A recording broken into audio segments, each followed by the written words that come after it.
este momento se dirige a ustedes el señor presidente de la República, doctor Gustavo Petro Urrego.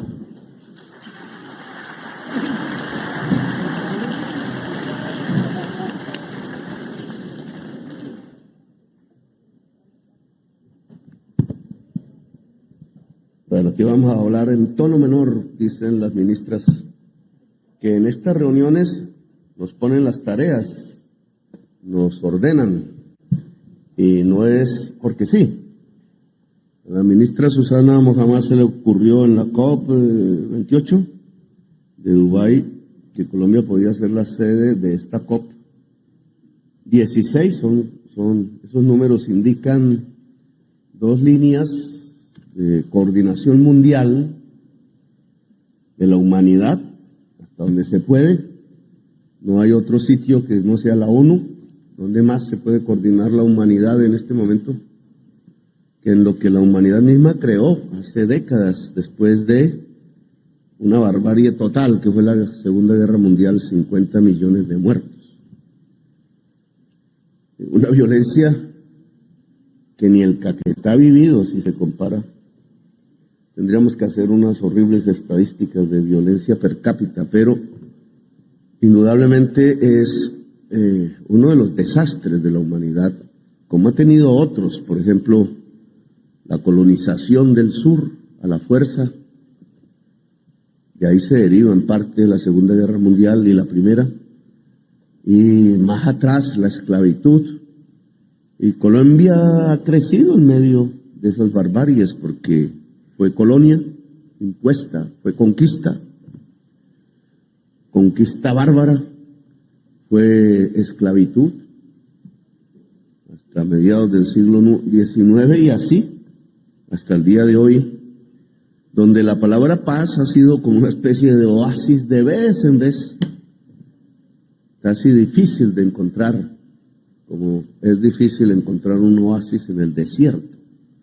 Hemos tenido el desierto bárbaro de la violencia durante generaciones. Cada uno de ustedes no puede sino mirar hacia atrás, hacia los ancestros inmediatos, y no encontrará sino episodios, cuentos, relatos que desde pequeños, por ejemplo, yo escuchaba.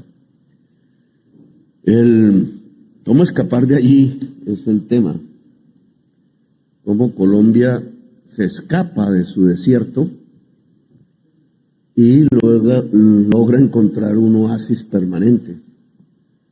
Y la selva es un oasis, el más grande de la tierra, y ojalá permanente. Si el oasis más grande de la tierra desaparece, lo que vamos a tener es un desierto total, pero no solo en Colombia. Bogotá ya lo demuestra. Creo que la capa dirigente bogotana no se ha dado cuenta de lo que está pasando. Pero el desierto será del mundo, porque ya no tendrá vida allí y menos nuestra. Y de eso es que trata la COP16 y las COPs. Cómo impedir, cómo la humanidad impide el que nos convertamos en un desierto inerte en todo el planeta Tierra. Y esto que estoy hablando, lo dije ayer, no es para dentro de 1000 años. La decisión de sí, la tierra es un oasis, el paraíso, decían los cristianos. Casi todas las religiones tienen eso en su cosmogonía, le llaman, el que antes había un paraíso, o hay un paraíso en algún lugar, sin entrar en discusiones religiosas que a mí no me corresponde. Pues el paraíso está aquí. El paraíso rodea a Florencia, solo que no nos hemos dado cuenta. Si ese paraíso se pierde, el paraíso perdido, decía John Milton, un escritor inglés, si el paraíso se pierde, aquí no queda vida. Y es para 50 años. La vida de nuestros hijos estará cruzada por esta realidad si no tomamos las decisiones ahora. Es decir, es a nosotros a quienes nos corresponde. Ese nosotros es la humanidad de ahora, la que vive en Estados Unidos, la que vive en China, la que vive en África, la que vive aquí con nosotros. es ahora, solo quedan 10 años, ¿cierto, Susana? Según la ciencia. A veces no me entienden esto, ¿y por qué mis afanes? Porque como presidente de 190 y pico países del mundo, un presidente entre 190 y pico, a veces no hay presidentes, a veces son reyes, a veces son jeques, a veces son dictadores, etcétera. Pero como uno de los 190 y pico, pues tengo una responsabilidad que es decirlo. Así no lo digan los grandes medios de comunicación mundiales. Por unas razones que aquí ya no voy a adentrarme porque lo dije ayer. ¿Por qué se nos oculta y por qué hay que decirlo? Porque solo quedan 10 años. Y si uno es un alcalde por 4 aquí en Colombia, o a mí me quedan 2, espero, entonces pues tenemos que hacer algo. Somos importantes en la toma de una decisión mundial. Así no lo creamos, porque hemos, por mente colonizada, pues pensando que las decisiones las tienen que tomar otros con más dinero, con más aviones de guerra, con más capacidad de destrucción, y resulta que ellos son los que menos están interesados, precisamente porque tienen dinero. El dinero, si ustedes hacen una fórmula ahí medio química para medirlo de manera diferente, en vez de medir la riqueza en dinero, la actual riqueza se mide en producción de CO2. Se es más rico entre más se emita CO2. Por eso los 2 países de la Tierra más ricos son los que más emiten CO2 a la atmósfera. Es decir, lo que más provoca la muerte de todos nosotros igual a humanidad. Y creemos que ellos van a tomar las decisiones. Es un contrasentido. Allá es donde el poder de esa riqueza trata de impedir a toda costa que se tomen las decisiones en estos 10 años que hay que tomar. Y por eso, como son dueños de la prensa y de los medios de comunicación mundiales, no lo sabemos. Pero la ciencia, que es esa campana que la razón humana pone a sonar de vez en vez, oiga, es que las pruebas, los ensayos, las mediciones, la alta tecnología que hoy tenemos nos dicen que si en 10 años no tomamos las decisiones, en 50 años simplemente esto se empezó a desbaratar. Y hay cosas que nos lo van diciendo. Hay hechos que entonces, además de la ciencia, nos lo van mostrando, diciendo, no está equivocada la ciencia. Nomás miren la Amazonía. Aquí al lado, Brasil, ¿cierto? 2 veces ya en este año, la sequía otra vez, cuando debería haber lluvias. Y allá allá y acá mueren los delfines rosados. Ese animalito que tanto cariño ha despertado en Colombia, en el mundo que conoce la Amazonía, un delfín en el río, no en el mar, y de color rosa. Ese animalito, cuando muere por centenares, que es lo que está sucediendo ahora, es porque anuncia nuestra muerte. Eso no lo cuentan. Es como en el libro de Ernest Hemingway, ¿Por quién doblan las campanas?, que habla de la guerra revolucionaria en España y su derrota, porque él estuvo ahí como combatiente. Después se suicidó en Cuba, creo que fue en Cuba o en Miami. Ernest Hemingway, en el libro ¿Por quién doblan las campanas?, en su último párrafo al final del libro dice: ¿por quién doblan las campanas? Están doblando por ti. Punto. Se acaba el libro. Pues eso es lo que nos está pasando ahora. Y esta reunión tiene que ver con eso.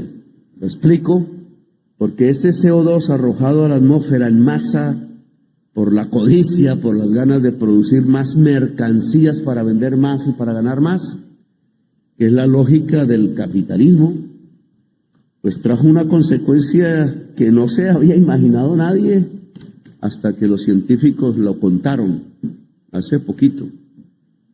que ese CO2 en la atmósfera calienta el planeta y ese calentamiento cambia el clima y que la vida ha perecido en este planeta 6 veces con todos sus animales y especies. Alguna ha sobrevivido y por ahí reaparece, pero de manera diferente, 6 veces por cambios del clima.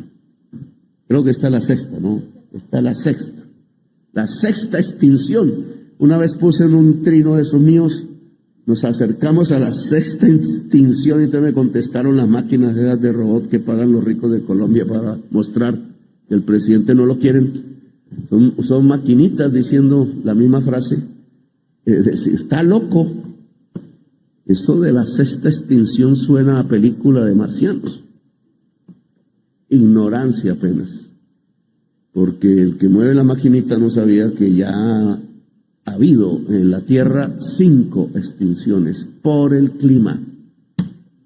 Esta es la sexta. Y esta vez no lo produjo un volcán, un asteroide o vaya a saberse qué, sino lo produce el ser humano a través de su manera de producir y consumir en las capas más ricas de la sociedad. Bueno, estas reuniones son para alistarnos a los colombianos y a muchos de los países de lo que se llama el sur. Le corresponde la principal tarea, porque nosotros no emitimos, poquito, no somos tan ricos, nosotros absorbemos, como aquí, una gran absorción de América en el sur, en nuestras tierras, con otros países. En el norte emiten, aquí absorbemos. Pero las calificadoras de riesgo dicen que los países seguros son los del norte y los inseguros del sur. Las calificadoras no tienen en cuenta las matemáticas de la vida, sino el dólar. Y esa es una enorme falla en estos momentos de la economía, que no ha sido capaz de reconocer lo que ella misma produjo, incluso teóricamente. Les da pena, se silencian. Los premios Nobel de economía se callan, porque ayudaron a construir teorías que nos están llevando a la destrucción de la especie humana ya. Bien, no quiero alargarme mucho en esto, sino saber por qué estamos aquí. Susana logró algo que viene a ser, recordando eventos internacionales que hayan sido sede en Colombia, viene a ser, quizás uno fue la idea de las repúblicas americanas, que era de Bolívar, ¿cierto? Le llamó el Congreso Anfitriónico. Al fin no me acuerdo mucho cómo terminó. Pues terminó en un desastre. Eso comenzó en el Congreso de Angostura. A mí me gusta ver en el mapa, bueno, pues, Angostura, ¿dónde queda? Y ahí como que comenzamos nosotros. Entonces, cuando uno coge el mapa, Congreso de Angostura, rebeldes, clandestinamente reuniéndose en un lugar para que no se los pillaran, es río arriba del Orinoco, río abajo del Orinoco. Es decir, que por aquí se puede llegar, gobernador. Creo yo, ese viaje debería hacerlo alguien. Si se puede o no se puede, porque por ahí debe haber una cascada, alguna vaina que no permite. Pero en el mapa, si uno se va por los ríos, llega a Angostura. Esta frase no es cualquier cosa, porque usted estaba dirimiendo ahí un problema objetivo indudable, y yo le reconozco, es cierto y complejo, cómo los productos de la bioeconomía, que usted reconoce, pueden ser una salida económica de la región para la prosperidad de las familias de la región. ¿Cómo se pueden vender? Y a 10.000 kilómetros, ¿a dónde? Y yo estoy pensando en el río y ver si se puede, porque por el río llegamos al mar, pasando por Angostura, que está ya cerca al mar. Y yo entiendo por qué hicieron ese congreso ahí, porque era por los ríos que se podía llegar, cerca al mar. Y ahí se reunieron todos los rebeldes republicanos, y esa es una de las reuniones, porque en ese entonces esa tierra, no voy a pronunciar, era nuestra, porque provoca un problema diplomático de magnitud enorme, sino que era de nosotros, los latinoamericanos. Y ahí se inició una de las reuniones internacionales para ser libres. Y ahí hay otras que el país ha tratado de hacer. El 9 de abril del 48, acordémonos, y terminó en una masacre. Y masacre que creo que permanece hasta el día de hoy. Ahí empezó a aparecer el Caquetá. Si estudiamos la historia, campesinos huyendo de la violencia. Nuestros abuelos, porque ya para esas épocas, huyendo de la violencia, entre esos unos tíos míos que eran liberales. Aquí huían conservadores y se ponían en un lado, en un río, y huían liberales que se ponían en otro río, y así comenzó la historia de esta tierra. Es hija en cierta forma de la violencia, y de la violencia se ha tratado de escapar, y uno dice ya, y todavía viene otro y viene, ¿cómo es? Urias Perdomo, y viene y no, como si la violencia tuviera que ser eterna, como si en vez de ser constructores de la vida, termináramos siendo constructores del desierto universal. Pues entonces en este evento toquemos esos temas. Yo creo que sí. Porque si la COP16 es la reunión de la biodiversidad del mundo, y viene a ser quizás el evento más importante que ha hecho Colombia en su existencia, ante eso es que estamos, porque se trata de cómo la humanidad cuida la biodiversidad del planeta, es decir, la vida. Y por eso esta reunión la hacemos en Florencia, eso no es porque sí, no. Además de que el presidente quiere que ciudades que no son las mismas de siempre puedan ser los centros de grandes eventos. Por eso estamos aquí en Florencia y por eso hacemos la COP16 en Cali, alcalde.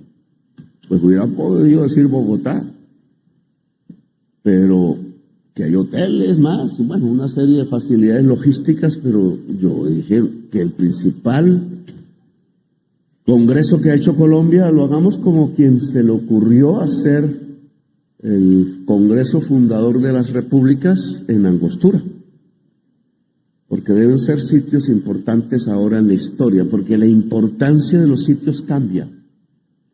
Ya no es la ciudad que se está quedando sin agua, que no se ha preguntado por qué se está quedando sin agua. Se está quedando sin agua por la codicia.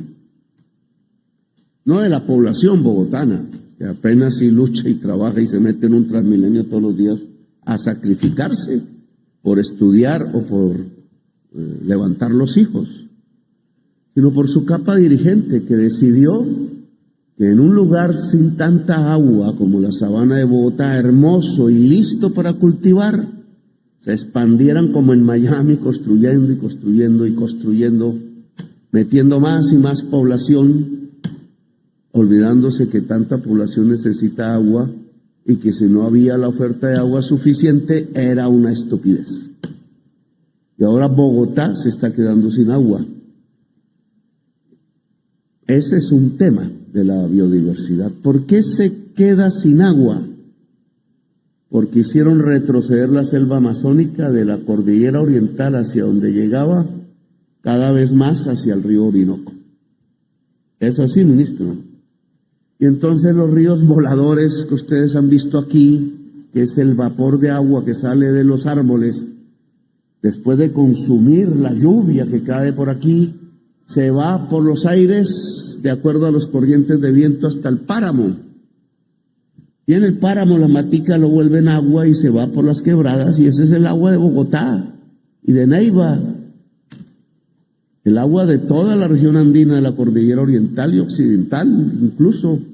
Y entonces si las maticas se mueren o si las corrientes no llevan ya el vapor de agua porque la selva se corrió hacia el río Orinoco, pues millones y millones de personas se quedan sin agua. La vida de un bogotano, el chapinero, que tiene hoy que recoger agua para poderse bañar y todas esas terribles cosas que hasta ahora se puede uno percibir. Hubo un racionamiento en Bogotá antes. Entonces, ¿cómo se limpian los baños? Y entonces, ¿cómo se lava uno las manos? Les toca comprar agua potable para meterla ahí en una alberca o en un balde. Cosas que un bogotano de chapinero no sabía. Pero al bogotano de chapinero, bogotana, no le cuentan que el problema es porque hubo mucho empresario haciendo billete, pavimentando la sabana, y sobre todo hubo una mentalidad que corrió y depredó la selva hasta llevarla, esa es la intención, hasta el río Orinoco, pensando que eso es desarrollo, y nos quedamos sin agua en Bogotá. Desarrollo. Hay que cambiar la idea del desarrollo. Ahora, ¿cómo traemos la selva a la cordillera oriental? Mire el problemón, gobernador y alcalde, y alcaldes de aquí, de la región, y del Guaviare, porque esto también es allá, y del Meta, porque eso también es allá. Si hay campesinos ahí, si ya hay haciendas, incluso latifundios enormes, con ganado que llega hasta el Yarí, ganado que quiere llegar hasta Chiribiquete, y hombres armados que dicen que son revolucionarios viendo cómo llevan el ganado hasta Chiribiquete. ¿Qué revolución y qué 8 cuartos? Eso es el fin de la humanidad. Y el revolucionario es el guerrero de la humanidad por la vida. Todo lo contrario, tienen que entenderlo. Porque un proceso de paz aquí ya no es como un guerrillero se vuelve senador. Ese ya no es el problema. Es más, ni lo quieren. Porque el negocio aquí es mejor que el sueldo de un senador. El business clandestino, que sí usa las aguas de los ríos. Y esto hay que comprenderlo. O sea, ¿por qué una mercancía que lo es, como la cocaína? Hay quienes dicen que debería ser legal como cualquier otra cosa, se bajaría el precio, no habría mafia. Y políticas de salud pública enseñando en los colegios, como se enseña a no tomar alcohol o no fumar desde temprano, debería decir, es una decisión individual de la persona, pero se acabaría el lío de los armas y de los muertos, de 1 millón de muertos en América Latina, muchos del Caquetá.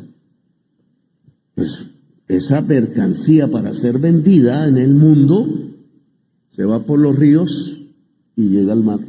Y de ahí Estados Unidos, Europa, África, bueno, las rutas. Eso hay que entenderlo. Porque si esa mercancía, o quienes hacen esa mercancía, lo pueden hacer, ¿por qué no podemos hacerlo con la bioeconomía? O sea, en vez de pensar lo difícil que es encaramarnos en la cordillera para vender en los mercados nacionales, difícil porque ustedes saben muy difícil. Yo he pensado en un ferrocarril, dicen loco por eso, pero se puede. Ferrocarril que venga de Tumaco, pase la cordillera más angosta de los Andes, que es el Nariño, el Valle del Patía. Esa idea no es mía, eso ya los viejitos se la habían inventado. Y coge el Piedemonte y se va, Piedemonte llanero, y llega al mar. Llega a donde es navegable el río. Eso se puede hacer, lo que pasa es que tener unidad política y tenemos que tener gobiernos que no estén pensando exclusivamente en las grandes ciudades del país, sino en Colombia. Porque ni más ni eso permitiría que toda la altillanura colombo-venezolana, llegando hasta Angostura, fuese el Ucrania del mundo en producción alimenticia. Bueno, pero lo dejo ahí porque eso no se hace en un gobierno, eso se hace con generaciones que piensen a Colombia. Esto, como no es hoy, pues son los ríos. El río se vuelve la gran autopista en la Amazonía. No hay que hacer una autopista en la Amazonía porque la acabamos. Hay que convivir con la Amazonía y saber progresar y tener una vida buena para la población, conviviendo con la Amazonía, no destruyéndola. Eso es de lo que se trata esta reunión, de cómo a cada alcalde y su pueblo, porque los alcaldes, que yo fui uno, pues pasamos. Yo ya no soy alcalde de Bogotá. Me da rabia que hayan destruido muchas cosas, el metro subterráneo, tal, pero ¿qué puedo hacer? Si son las decisiones de los pueblos, buenas o malas, que van determinando el rumbo de su propio territorio, a veces poblaciones engañadas. Pero la democracia tiene que empezar a enseñar, a elegir en un alcalde, una alcaldesa, la ruta que se quiere para un territorio.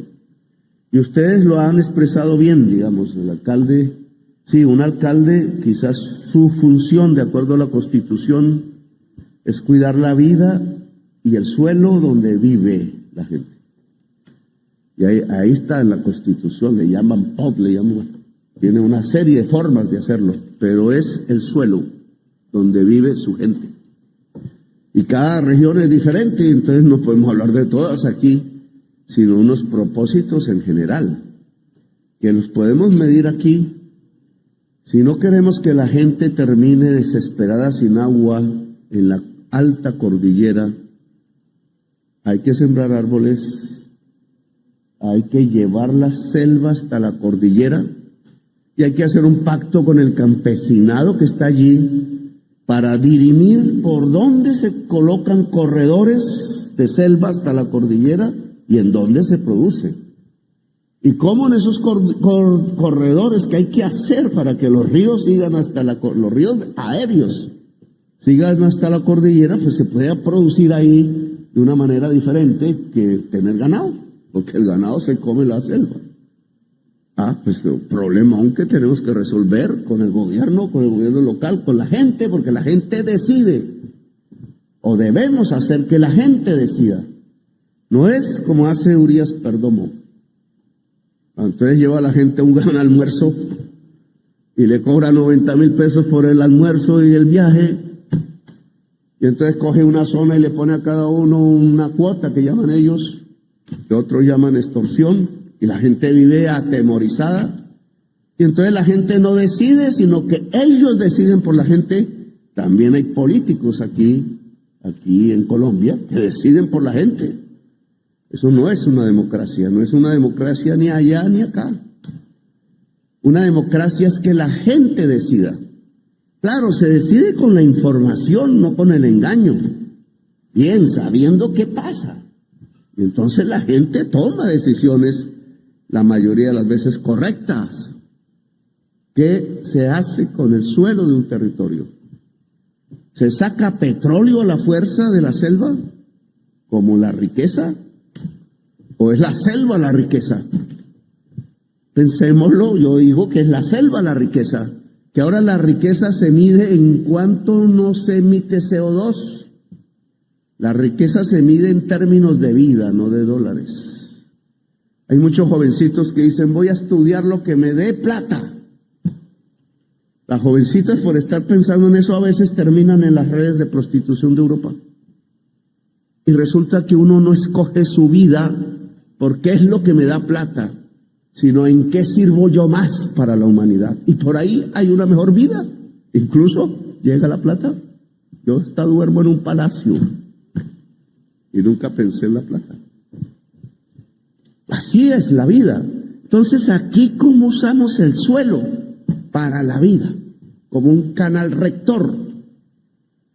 En la sabana de Bogotá, entonces, usar el suelo es permitir las grandes urbanizaciones en los municipios, sabiendo que es que se va a agotar el agua, o es sembrar bosques, o es la reserva Tomás Van der Hamen, o es llevar de los cerros orientales a los occidentales las corrientes vitales de biomasa. Quieren quitar la reserva Tomás de Van der Hamen para hacer edificios, pues vamos a profundizar el problema del agua. ¿Cómo aquí llevamos la selva? ¿Cómo revitalizamos la selva? ¿Cómo no se tumba más selva? ¿Cómo llegamos a cero en la deforestación? Y al contrario, la reponemos haciendo un pacto social. ¿Cómo esos señores armados que piensan que el laboratorio de cocaína es la riqueza, empiezan a construir y ya no se necesitan armas para eso, los laboratorios de vida? Ese es el acuerdo de paz. Ese es el acuerdo de paz. ¿Cómo permitimos un pacto social en la Amazonía con la población campesina, indígena, diversa de los núcleos urbanos y de quienes habitan en ríos? ¿Cómo logramos construir laboratorios de vida y donde ellos pueden ser aquí también? Porque no los estamos echando, no les estamos diciendo que dejan de existir, les estamos diciendo que existamos en un acuerdo que permita la prosperidad de la vida y no de la muerte. Yo le diría al ejército, porque aquí hablaron de Peñas Coloradas, ¿cierto? Porque, ¿qué no fue? El alcalde de Cali pasó por ahí en helicóptero. Nos habló de Peñas Coloradas. Y Peñas Coloradas hoy no vive nadie ahí, pero sí vivían. Y entonces uno tiene que hacerse la pregunta, ¿y por qué ya no vive nadie ahí? Es una pregunta que deberíamos saber. El país no sabe ni qué es Peñas Coloradas. Un sitio con mucha prosperidad.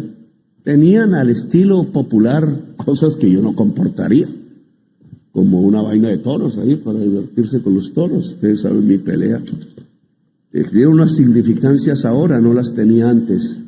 Miles de campesinos, con cerdos, como decían en el relato, con cerdos, con comida, se sentían felices ahí. Y hubo un ataque de la FARC, guerrilla, al ejército. Y una respuesta que no debió ser, que no fue contra la FARC, sino contra la población que vivía ahí, y ya no están. Alcalde. Alguna está por aquí, por ahí están, o en otros lugares fuera de la Amazonia. Otros murieron, muchos.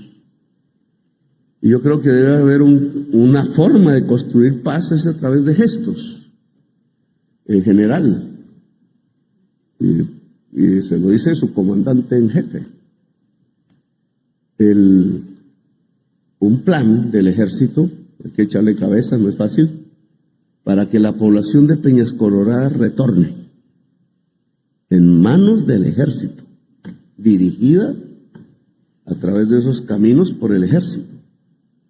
No para que el ejército dirija a la población, porque entonces no estaríamos hablando de democracia lo mismo, sino para que esa población, a través de un acto de reconciliación, porque tienen que tener mucho dolor y recuerdos feos, pueda encontrar en la vía de la bioeconomía, no de la hacienda ganadera, que hay que hacer transitar, no a la fuerza, sino con estímulos.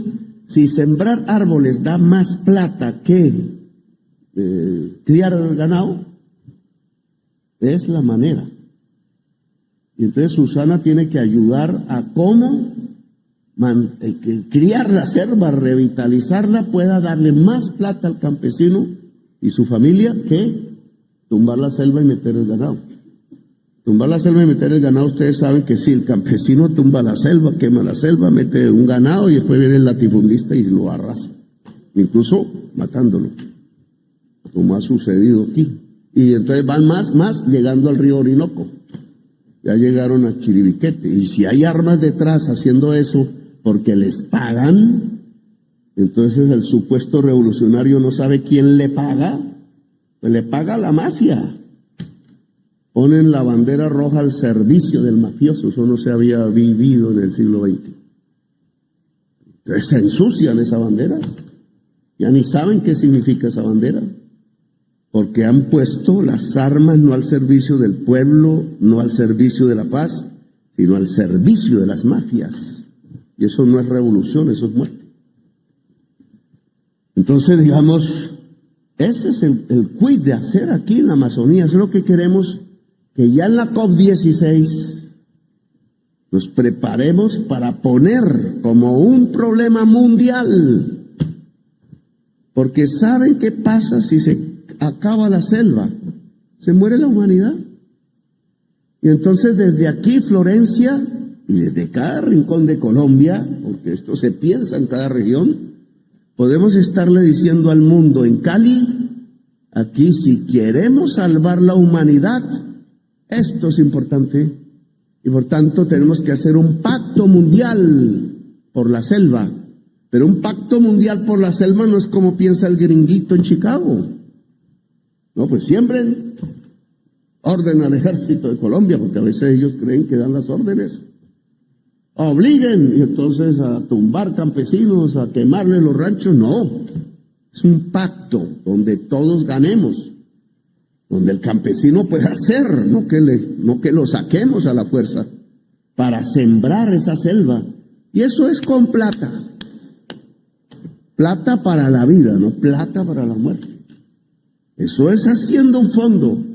Esas cosas que tenemos que hacer. Claro que se necesita ampliar la pista. A veces los ambientalistas dicen no, y entonces, ojo, porque todas estas son las discusiones. Entonces, ¿de qué va a vivir la gente? Claro, porque si ampliamos la pista, llegan gringos a mirar pájaros, y esa es una oportunidad, porque entonces la señora de la casita, como pasan cañocristales, entonces forma un hotelito. Y ahí entonces el muchacho se aprende la historia de la región para enseñarle a los gringos, y entonces aprende a hablar inglés, y entonces la comida rica la empezamos a presentar para que a ellos les guste también, y hay prosperidad, porque la selva es un sitio para ver con cuidado, ¿cierto? Porque si no se tiran también la selva, y se van abriendo posibilidades. Claro que usted tiene razón en el tema del aeropuerto, pero hay que construirle la cadena turística que permita que entonces los aviones se llenen con cuidado. Porque no es sino mirar la selva, porque a veces llegan esas otras vainas. Bueno, ese tema lo dejo ahí porque es el uso del suelo. Es el uso del suelo. Entonces aquí hemos hablado de la crisis climática, hemos hablado del agua, son temas de los alcaldes también. Prioricémonos porque encontramos otras rutas para la población. Podríamos hablar de las energías limpias. ¿No se necesita suelo para hacer granjas solares? Y eso pasa por los alcaldes, por la competencia de un alcalde. Estamos subordinados que a Aires, que a Finia, que a ISA, que no sé qué. Y resulta que tenemos la solución en las manos. Regiones desconectadas, entonces ¿cómo llevamos la transmisión hasta allá? Y allá hay una planta de diésel y vale carísimo. Puerto Carreño, por ejemplo, o en Leticia, no sé cómo está la cosa aquí en Florencia, pero tenemos la posibilidad, la solución con el gobierno nacional, claro. ¿Dónde están los espacios para las granjas solares si tenemos energía limpia? Ah, que solo es de día, hay baterías para la noche, etcétera. El uso, todos los alcaldes de Colombia podrían poner sitios, el gobierno ayudar, las regalías también. Las regalías son un cuento. Nosotros hemos visitado los sitios que se entregaron de regalías, de proyectos para regalías con los alcaldes de la vez pasada, que estaban con Duque. Estaban, digo, en el mismo periodo con Duque. Ya eso es otro problema político. Y encontramos 12 billones de pesos en proyectos que no existen. Eso no puede ser. Así nos tiramos a Colombia. ¿Dónde están esos 12 billones que sí fueron entregados, pero no están los proyectos?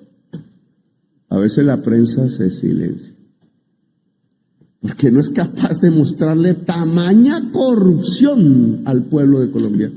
9 billones 12 en una sola vaina, las regalías. Proyectos que se suponía iban a ser para la paz en la región. Un poco de vagabundos se llevaron el billete. De a poquito, cada cual pensó que era un puchito para resolver su vida en cada municipio. Suma uno todo y se llevaron la plata pública de Colombia y la plata de la paz. No hay ni para pagarle a los que firmaron la paz. ¿Qué se le dice entonces a un exguerrillero que hizo la paz? Que ya el gobierno no tiene plata para pagarle la comida, como se había comprometido mientras hacían sus proyectos, y no hay plata para los proyectos. ¿Qué piensa un hombre de esos, una mujer de esas que aprendió a hacer la guerra y bien, cuando no tiene para la leche del hijo? Pues estamos desbaratando la paz.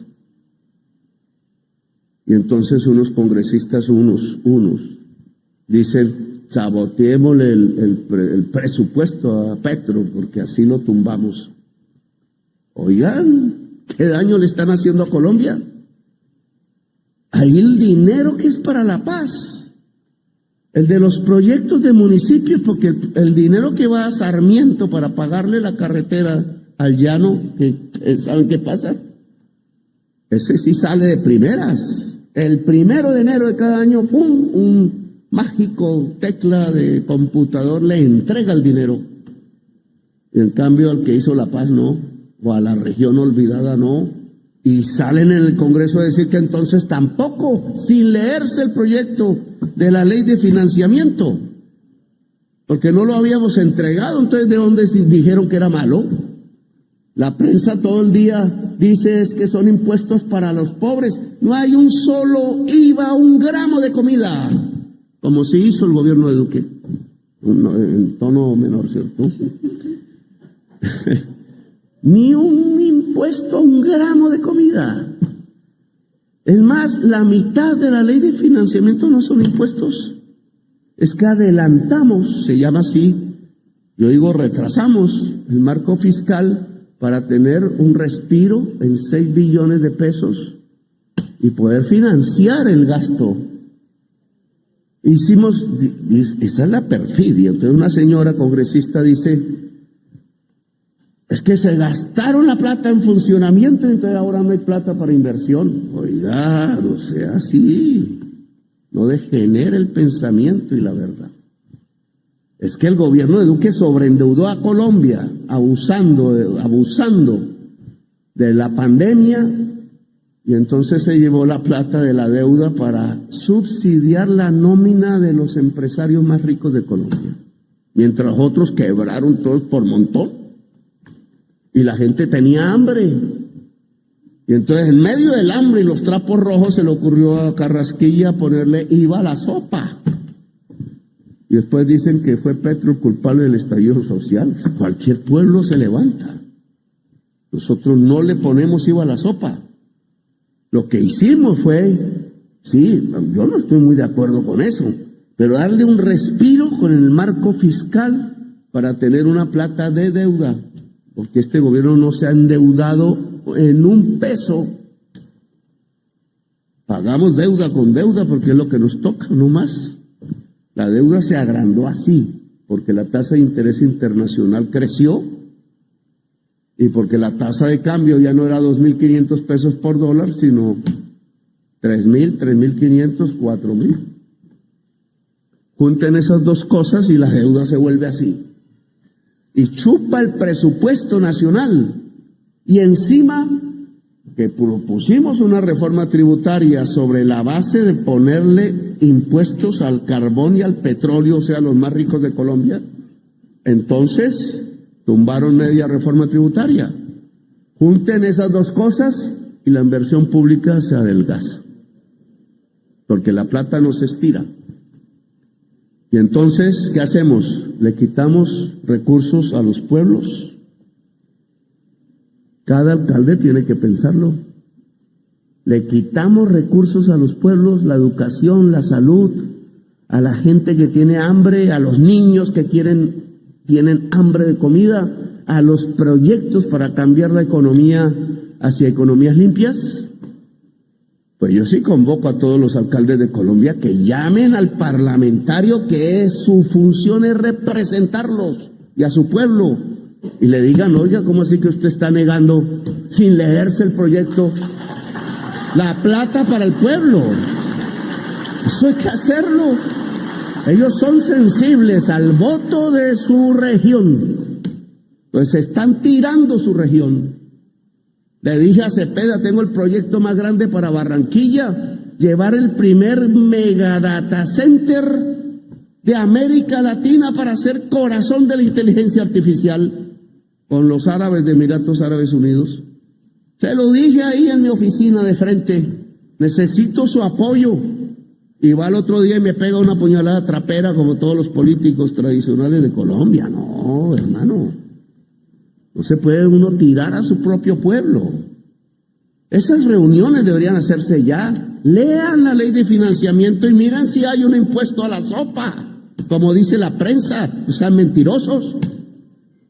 Ahí lo que sí hay un impuesto, pero a los super ricos de Colombia.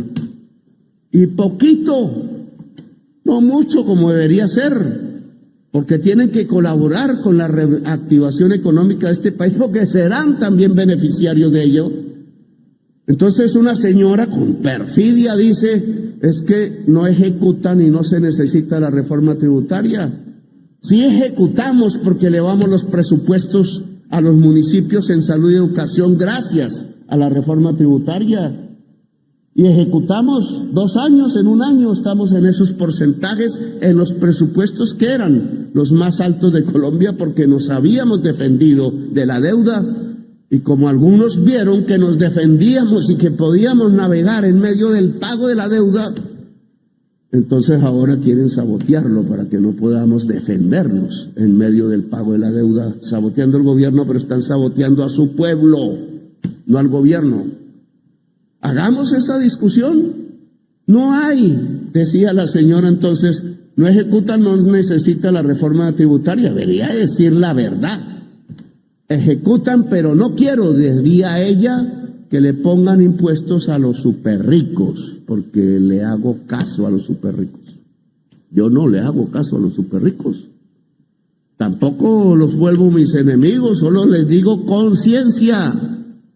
Si quieren más billete del que ya tienen, casi que son hombres de los más ricos del mundo, si quieren más billete, no es condenando al hambre al pueblo, sino permitiendo que el pueblo pueda vivir mejor. Si el pueblo puede vivir mejor, los superricos pueden vivir mejor.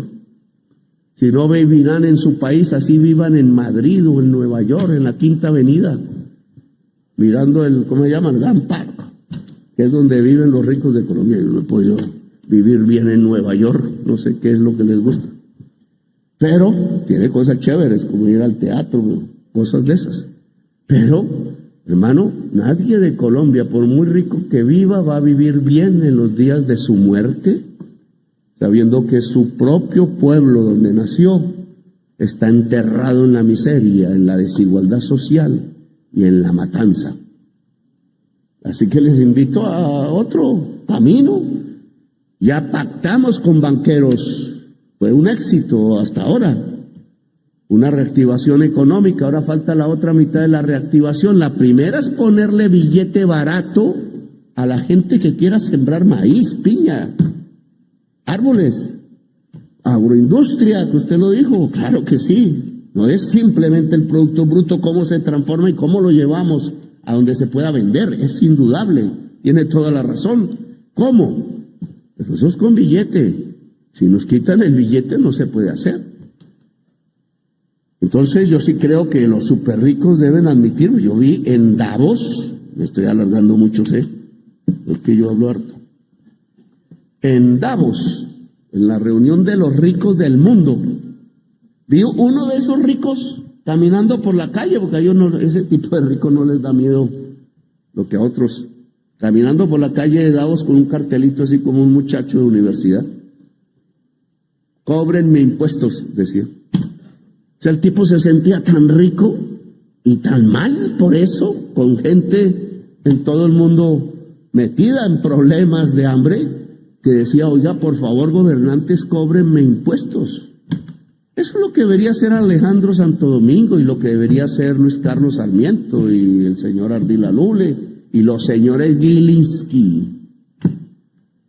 Que deberían, el abuelo, yo sé porque ha hablado conmigo, sabe lo que sufrió su padre salvándose del campo de concentración de Varsovia, el gueto de Varsovia, donde todos sus congéneres religiosos los asesinaron después de rebelarse y hacer una insurrección, que es una gloria de la humanidad, porque entre comunistas y judíos, todos metidos ahí para morirse, organizaron una insurrección rodeados del ejército nazi y lo lograron por días sabiendo que los iban a matar, solo por una decisión nuestra voz de libertad sonará en toda la humanidad, así muramos. Y así comenzó la derrota de los nazis. De ahí no volvieron y no deben volver. No volverán si nosotros levantamos la consigna de no pasarán. Y entonces aquí termino. Gracias a todos y todas por haberme escuchado.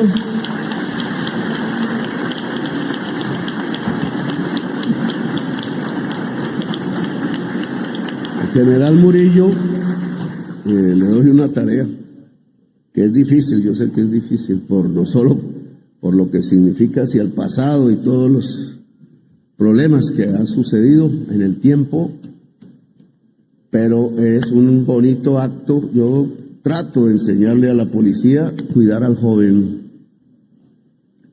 Por muchas razones eso no ha sido así antes, pero si un policía cuida al joven, a la vieja, a la mujer, al débil, pues esas personas van a saber que hay un nuevo país y cambian su actitud. Lo mismo le pido al general en este caso en relación al Caquetá. Hay muchas cosas que se terminan, pero Peñas Coloradas. Recoger, ver dónde están, convocar con la ayuda de la autoridad política, civil, la población de Peñas Coloradas y trazar un plan para que esa zona vuelva a ser, dentro de la bioeconomía y cuidando la selva, una región maravillosa como fue antes, en paz.